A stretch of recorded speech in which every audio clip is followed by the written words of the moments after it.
Dios te bendiga, mi estimado hermano, mi querido amigo. Gracias una vez más por estar aquí en Consejo de Vida a través de la palabra del Señor.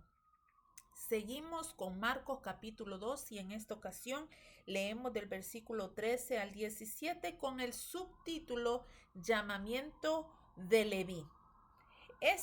Este párrafo o esta historia la podemos encontrar también en Mateo y Lucas. Mateo capítulo 9, Lucas capítulo 5. Dice, la palabra se lee en el nombre del Padre, del Hijo y del Espíritu Santo. Después volvió a salir al mar, y toda la gente venía a él y les enseñaba. Y al pasar vio a Leví, hijo de Alfeo, sentado al banco de los tributos públicos, y le dijo, sígueme. Y levantándose le siguió. Aconteció que estando Jesús a la mesa en casa de él, muchos publicanos y pecadores estaban también a la mesa juntamente con Jesús y sus discípulos, porque había muchos que le habían seguido. Y los escribas y los fariseos, viéndole comer con los publicanos y con los pecadores, dijeron a los discípulos, ¿qué es esto? Que él come y bebe con los publicanos y pecadores. Al oír esto, Jesús le dijo, los sanos no tienen necesidad de médico, sino los enfermos. No he venido a llamar a justos, sino a pecadores. En esta ocasión vemos el llamamiento de Leví. ¿Quién es Leví? De seguro lo sabes. Si dijiste Mateo, estás correcto. Leví es el mismo Mateo, el que viene a ser también discípulo del Señor. He aquí el llamamiento que el Señor Jesús le hace a Mateo o a Leví. Vemos aquí que él era un publicano. Él trabajaba recolectando tributos públicos, lo que hoy en día conocemos como si estamos en los Estados Unidos se le conoce popularmente como los taxes, o también si lo traducimos de una forma correcta son los impuestos. Pues Leví, o sea Mateo, trabajaba para el gobierno romano.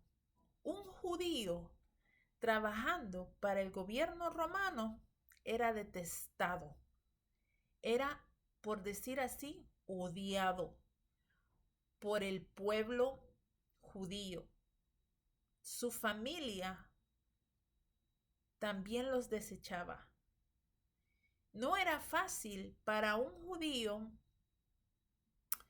trabajar para el gobierno romano y seguir viviendo entre los judíos como los judíos vivían. No, era casi imposible porque eran marginados por el simple hecho de trabajar para sus opresores, que eran los romanos. Y esto es para entender un poquito la historia de Mateo, la historia de Leví. Dice aquí el versículo 13, después volvió a salir al mar. ¿Quién? Jesús. ¿Se acuerdan la historia del video anterior que él estaba en Capernaum y le abrieron el techo de la casa para hacer una sanación de un paralítico? Pues ahora él sale de Capernaum hacia al mar. Capernaum estaba cerca del mar. Entonces dice que sale para cerca de allí, salir al mar, y toda la gente venía a él. Jesús nunca estuvo solo. Solo se imaginan Jesús con sus íntimos llamados discípulos, luego sus seguidores, luego y entre los seguidores estaban mujeres, niños, hombres, luego estaban los fariseos, los escribas, los saduceos, que siempre andaban alguien, un representante de ellos ahí, porque siempre andaban así. Vamos a ver qué es lo que dice mal para poder acusarle. Siempre estaban ellos ahí pendientes. Donde se movía Jesús, allá iba una comitiva, por decirlo así, de ellos, solo para acusarle, solo para ver qué era lo que hacía, para acusarle. También andaban los curiosos, los que necesitaban algo de Jesús, pero no oían sus palabras. De todo hay, de todo hay. Entonces dice que toda la gente venía a él y les enseñaba. Y dice, y toda la gente venía a él y les enseñaba. Y al pasar, o sea, él va de camino hacia el mar, ¿verdad? Y dice que vio a Leví, hijo de Alfeo, sentado al banco de los tributos públicos. Y le dijo, sígueme. Y levantándose, le siguió. Esto es un detalle que tener en cuenta. Dice que Jesús vio a Leví sentado al banco de los tributos públicos. Él estaba haciendo su trabajo. Él estaba anotando y haciendo cálculos matemáticos, porque eso se requería matemática. Y yo me imagino una línea de gente queriendo pagar sus impuestos, queriéndose poner a cuentas con el gobierno romano, porque si no, venían los soldados detrás de ellos a pues hacer lo que se tenía que hacer. Solo imagínense a Mateo, a Leví, sentado, haciendo sus cálculos. La gente venía, ahí habían pescadores, ahí habían agricultores, ahí habían vendedores, comerciantes, ahí había de todo, judíos y no judíos, pagando sus impuestos. Y como les dije anteriormente, cuando un judío trabajaba en esta clase de labor, de trabajo, era desechado por el pueblo, era desechado hasta por su propia familia.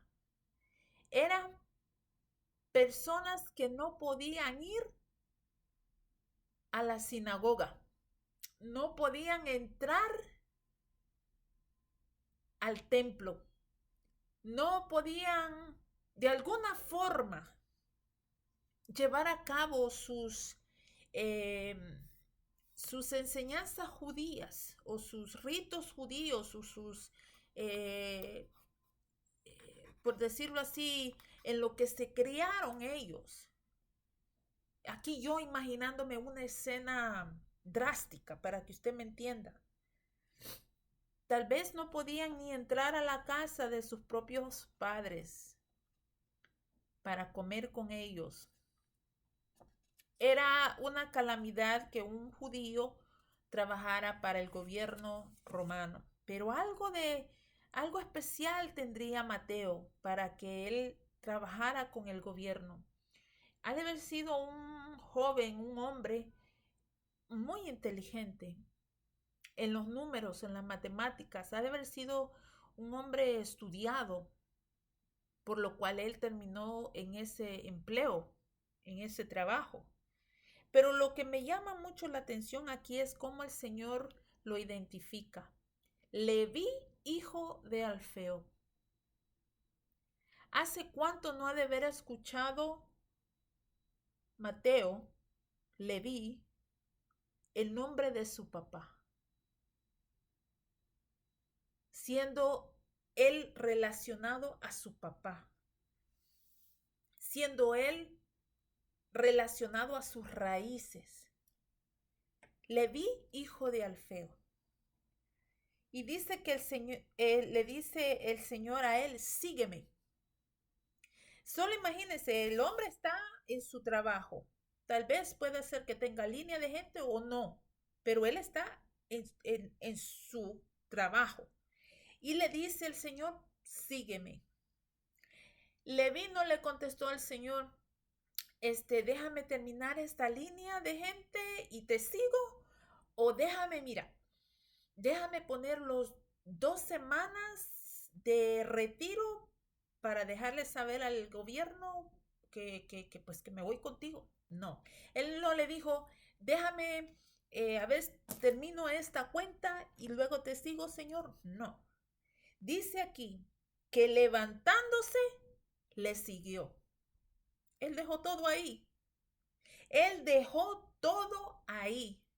Cuentas, todo, línea de gente, tal vez soldados que lo estaban guardando. Él dejó todo ahí. Marcos no nos da un detalle, pero para él haber hecho eso, él es como que dijo, se despojó de todo. Se despojó de todo y siguió a este hombre que le dijo, sígueme. Y levantándose le siguió. Cuando el Señor llama, cuando el Señor nos llama, solo tú sabes qué es lo que dejaste por el Señor. Solo yo sé qué fue lo que dejé por el Señor. Y no me arrepiento. Ni tú tampoco deberías de arrepentirte. Y de seguro ni te arrepientes. Porque Dios es más que suficiente. Cuando Dios nos llama, estamos seguros en Él. No hay nada ni nadie que nos pueda arrebatar de su mano si Él nos ha escogido, si Él nos ha llamado. El versículo 15 dice, aconteció que estando Jesús a la mesa en casa de él, ¿de quién? De Leví. Qué privilegio ese, que no solamente fue llamado por el maestro, no solamente fue llamado por Jesús, sino que Jesús le dijo, ¿sabes qué? Voy a cenar en tu casa, prepárame una comida.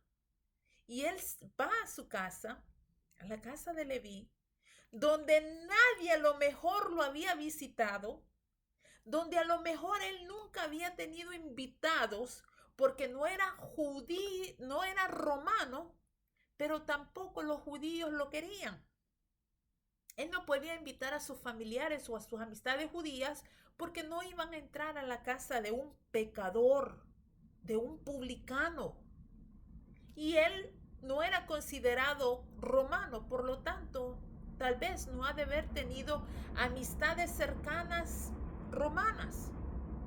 Y tener de repente que preparar un banquete para este hombre especial llamado Jesús, y no solamente a él, sino sus discípulos, sus seguidores y aquellos que eran considerados cercanos a Jesús.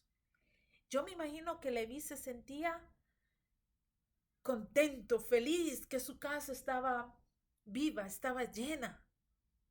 Dice que estando Jesús a la mesa en la casa de él, muchos publicanos, o sea, como Leví, muchos que tal vez trabajaban en la misma, bueno, trabajaban sí como publicanos, recolectadores de impuestos, también estaban ahí. Y dice, y pecadores estaban también a la mesa juntamente con Jesús y sus discípulos. ¿Qué clase de pecadores? No sé, lo que los fariseos, los saduceos, los escribas, los judíos consideraban que no era gente de bien. Esos eran los pecadores en general. ¿Cuántas veces a nosotros nos han considerado X? Porque no eres fulana de tal o no eres fulano de tal. Déjame decirte que mientras el Señor sea el que nos tenga en su mente, en su memoria, es más que suficiente. Mientras el Señor conozca quién yo soy y me conozca por nombre, es más que suficiente. Al fin y al cabo, yo soy más que privilegiada por conocerlo a Él. Bendito sea el nombre del Señor. Entonces dice que estando Jesús a la mesa con publicanos y pecadores junto con él y sus discípulos, dice en el 16, los escribas y los fariseos que estaban siempre siguiendo a Jesús, viéndole comer con los publicanos y los pecadores, dijeron a los discípulos, ¿qué es esto? Él come y bebe con los publicanos y pecadores. Uy, no, este no es un hombre de Dios. Este no es un profeta de Dios. Este no es un rabino de verdad. Mira con quién se mete. Con los recolectadores de de impuestos, con los opresores de nuestro pueblo, con los que trabajan, con los que nos oprimen. ¿Cómo se lo han de haber comido al Señor? El versículo 17, Jesús los reprende y le dice, al oír esto, Jesús les dijo, los sanos, ustedes que están sanos, que no necesitan cura de nada porque están perfectos. Ustedes no tienen necesidad de este médico. Yo aquí parafraseando, pero ahí dice, usted léalo. Dice, sino estos que están enfermos, necesitados de este médico. Por eso estoy yo aquí. Los sanos no tienen necesidad de médico, sino los enfermos. No he venido a llamar a justos, sino a pecadores. Ustedes se creen muy justos, por lo tanto, pues no me he de sentar con ustedes. Pero estos son pecadores y necesitan de mí. Qué hermoso es el Señor, qué hermosa enseñanza. De verdad que sí. Él vino por ti y vino por mí, no porque éramos justos, no porque lo merecíamos, no porque éramos perfectos, no porque nunca pecamos, no. Él vino a nuestra vida porque lo necesitábamos. Éramos pecadores, éramos injustos, éramos lo peor. Y el Señor en su misericordia y en su amor nos llamó. Y come a la mesa cada día que Él nos habla a través de su palabra. Es como que yo estoy comiendo con Él. Él es el pan, Él es la vida. Hermosa palabra del Señor. Que el Señor nos dé entendimiento para aplicarla. A no ser como los escribas, a no creernos mucho y decir que todos los demás son pecadores. No, hay que tener consideración. Al final y al cabo, la salvación es del Señor. Él es el que decide quién es salvo y quién no. Que Dios nos ayude. Así es que la próxima video estaremos hablando de un tema muy importante, siguiendo la línea de Marcos capítulo 2, versículo 18 en adelante. La pregunta sobre el ayuno. Así es que el Señor te bendiga y gracias por estar ahí.